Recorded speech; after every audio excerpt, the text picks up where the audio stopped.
अब ज्ञानावरण का अर्थ क्या है? ज्ञान पर आवरण। उसकी तो चर्चा हमने सुबह की थी। गुण पर तो कोई आवरण डाल नहीं सकता, फिर भी जीव अपनी योग्यता से पर्याय में हीन अवस्था रूप परिणमित होता है ज्ञान की, तो वहाँ कहते हैं वो ज्ञान पर आवरण डाला। ये भाषा है, ये पद्धति है कथन की। निमित्त से कथन किया जाता है, कथन ही तो निमित्त से होती है, परंतु कार्य उपादान से होता है। कथन करने में कोई दोष नहीं है, परंतु यदि हम वैसा ही माने तो ये हमारी गलती है, हमारी अपनी भूल है। क्योंकि शास्त्र पढ़ने की भी पद्धति होती है, वहाँ लिखा कुछ और होता है और हमें समझना कुछ और है। व्यवहार में यानी लौकिक में तो हम बहुत चतुर है, बोलते कुछ और है, समझते कुछ और है।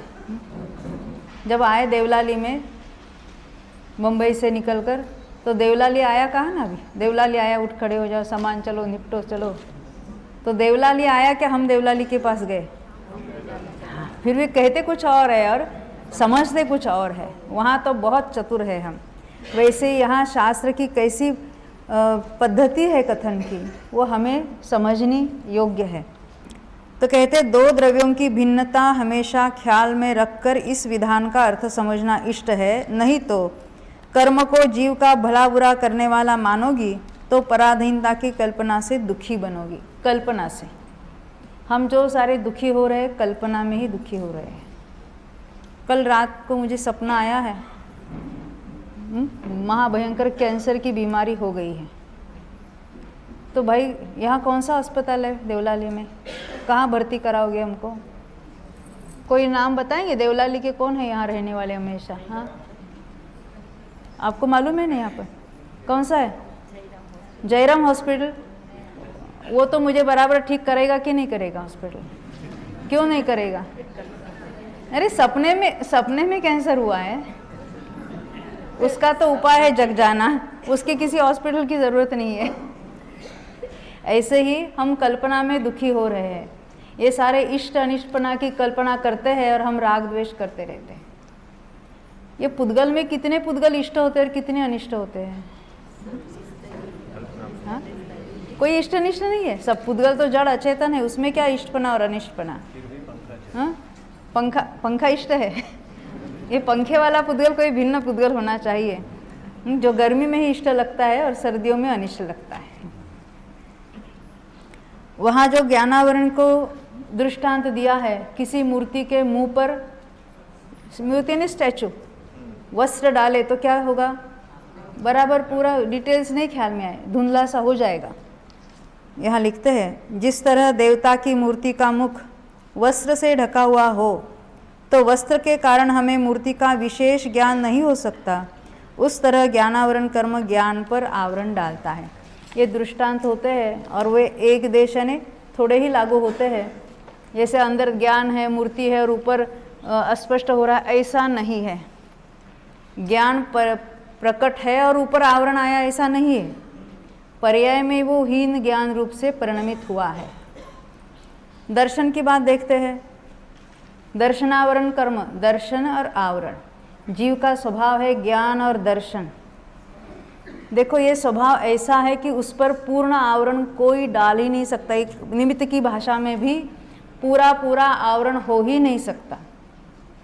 जीव किसी भी हीन में हीन पर्याय रूप से परिणमित हो रहा हो, सूक्ष्म निगोद लब्धि अपर्याप्त को जो जघन्य में जघन्य ज्ञानधारी जीव है, उसके भी ज्ञान का कुछ न कुछ अंश प्रकट है ही।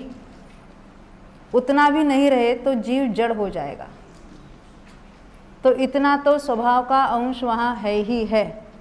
वो स्वभाव का अंश किसी के कम है, किसी के अधिक है, किसी के बहुत अधिक है और किसी के पूरा का पूरा स्वभाव प्रकट है, जैसे केवल ज्ञानियों के। फिर भी जो ज्ञान अपना स्वभाव है और जितना कुछ प्रकट है वो मेरा स्वयं स्वभाव का अंश है।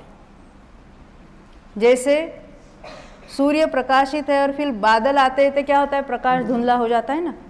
ये जो धुंधला प्रकाश है वो बादल के कारण है कि सूर्य के कारण है? बादल के कारण। क्या हुआ? प्रकाश बादल के कारण कि धुंधलापन बादल के कारण है? और वहाँ जो प्रकाश है वो तो सूर्य का अंश है, प्रकाश का अंश है। ऐसे ही यहाँ जो कोई हम आवरण कहते हैं, ये हमारा बहुत ज्ञानहीन हो रहा है। क्यों? ज्ञानावरण के कारण। ज्ञानावरण के जो प्रकट है वो हमारा स्वभाव का अंश है। वो वहाँ कर्मों में क्षोभशम हुआ इसलिए हमारा ज्ञान प्रकट है, ऐसा नहीं है। ये कहते हैं ना ज्ञानावरण इनका क्षोभशम बहुत है, क्यों? क्योंकि उनका कर्मों का क्षोभशम बहुत है। ऐसा नहीं है, हम पराधीन नहीं है। जो कुछ स्वभाव का अंश प्रकट है वो स्वभाव के कारण है, और वहाँ जो कोई धुंधलापन कहो, वहाँ जो कोई निमित्त रूप से जो ज्ञान जो हमारा स्वभाव केवल ज्ञान स्वभाव जो प्रकट नहीं हो रहा है, तो निमित्त को आरोपित करके हम ये कर्म के कारण है ऐसा कहेंगे।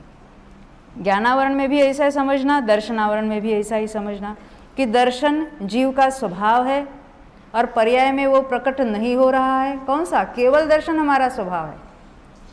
जैसे सर्वज्ञत्व केवल ज्ञान हमारा स्वभाव है परंतु पर्याय में प्रकट नहीं है, ऐसे केवल दर्शन हमारा स्वभाव है, पर्याय में प्रकट नहीं है, तो कर्म के ऊपर आरोप दिया जाता है कि ये कर्म के कारण प्रकट नहीं हुआ।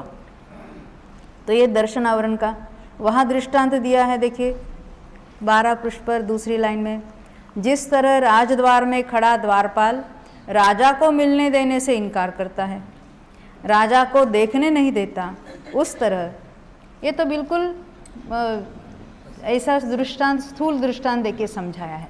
क्योंकि क्या है, जब हम किसी विषय में प्रवेश करते हैं तो शुरू में तो ऐसे स्थूल मोटे दृष्टांत देते हैं ताकि विषय हमारे समझ में आवे।